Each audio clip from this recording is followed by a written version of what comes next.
Pemirsa, 8 tahun berlalu, namun 3 tersangka dan otak pembunuhan terhadap Vina dan kekasihnya masih buron.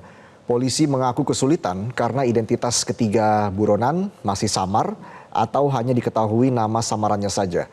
Kita akan membahasnya bersama Ketua Harian Kompolnas Beni Mamoto dan psikolog forensik Reza Indragiri. Selamat malam Bang Reza, selamat malam Pak Beni. Selamat malam Mas Reza, Pak Beni. Pak Beni, 3 pelaku masih DPO selama 8 tahun dari sebuah kasus pembunuhan. Apakah polisi sebenarnya serius mengungkap kasus ini, Pak? Titik lemahnya ada di mana sebenarnya?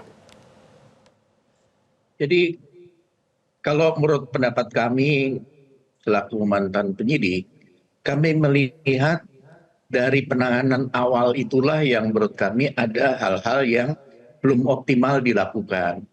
Sebagai contoh, sampai saat ini kan DPO tidak menampilkan foto, hanya identitas, ciri-ciri fisik dan sebagainya.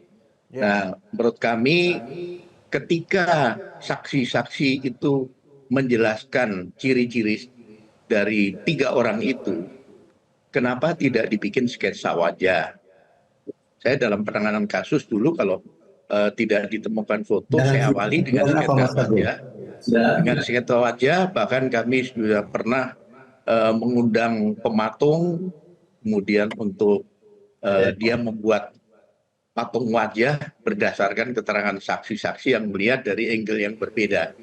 Nah itu kami untuk menguji. Apa yang pertama, ke-8 pelaku mengatakan ada 3 orang lagi yang menjadi pelaku, tapi saat dilimpahkan ke kejaksaan, ke-8 pelaku secara bersamaan mengganti BAP mereka bahwa tidak ada lagi pihak yang terlibat. Dari sini sebenarnya pembuktian awalnya apakah sudah lemah begitu, sudah terendus ketidakberesan sejak penyelidikan awal kasus, Pak Beni? Nah ini tentunya juga kami ingin mempertanyakan ya, tentunya kepada penyidik atau tim penyidik yang menangani pada saat itu. Pertama, dasarnya apa, kok sampai hilangnya 3 nama ini? Kenapa, kelemahan pembuktiannya apa dan sebagainya. Ini tentunya nanti investigation itu sudah dilakukan. Kami melihat di sini juga ada celah-celah yang tidak dilakukan. Itulah yang menyebabkan ketika kasus ini sesudah tertangkap 8, maju ke pengadilan, sisa 3 ini kemudian bagaimana membuktikan 3 ini ada sedikit kendala. Tapi saya yakin optimis dengan turunnya Bareskrim Polri, kemudian pengalaman dari tim yang menangani kasus Subang, ini saya yakin kasus ini kalau diseriusi. Ketika diwartakan bahwa terdakwa mencabut keterangan mereka sebagaimana yang ada di dalam BAP, ini lagi-lagi mengingatkan saya pada sebuah ungkapan yang sudah menjadi simpulan dalam psikologi. Luka itu atau sangat penting menurut saya adalah hasil otopsi atau hasil visum et repertum.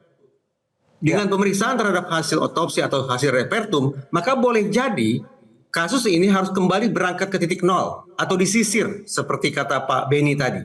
Di titik ke nol akan kembali dipertanyakan. Apakah sudah sungguh-sungguh terjadi, maka itu bukan merupakan perkosaan.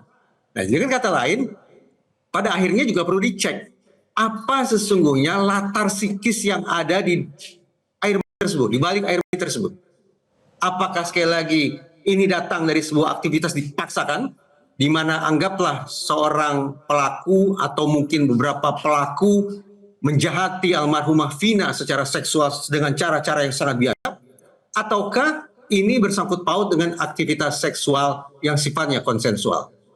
Kasus-kasus terorisme misalnya, di mana para pelaku menggunakan alias, kemudian berpindah lokasi dari satu tempat ke tempat lainnya, memasukkan atau mengganti identitas, ternyata kepolisian dengan gilang gemilang berhasil meringkus mereka.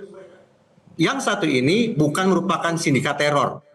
Tanda petik merupakan kejahatan konvensional yang mudah-mudahan lebih mudah untuk diinvestigasi oleh pihak kepolisian sampai kemudian mengendus keberadaan 3 orang terduga pelaku tersebut. Saya menggunakan kata terduga, saya tidak akan menggunakan kata pelaku karena faktanya mereka belum pernah diproses hukum. Oke, dan berdasarkan keterangan dari kakak korban, di awal polisi mengatakan kejadian tersebut adalah kecelakaan tunggal. Padahal kondisi motor dan handphone yang dibawa korban tidak mengalami kerusakan. Apakah ini bisa dikatakan sebuah kejanggalan, memang banyak titik lemah Dari pemeriksaan awal yang dilakukan oleh pihak kepolisian, jangan dijawab dulu. Bang Reza dan juga Pak Beni, kita akan kembali saat lagi, tetaplah di Prime Time News. Jelajahi cara baru mendapatkan informasi. Download Metro TV Extend sekarang.